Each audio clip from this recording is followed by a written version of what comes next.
Back when I was a wee little boy, I remember thinking, man, school is such a pain.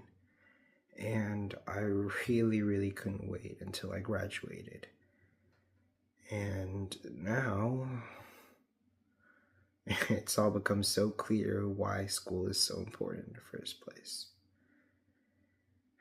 It's because I've learned that learning is a lifetime process. And even once we're in the job, once we've retired, and once we've start our own family, we will still continue to learn. And it never stops. We'll need to learn more things. And I've made it my philosophy that whenever I can't learn something, I'll make sure I learn how to learn it properly.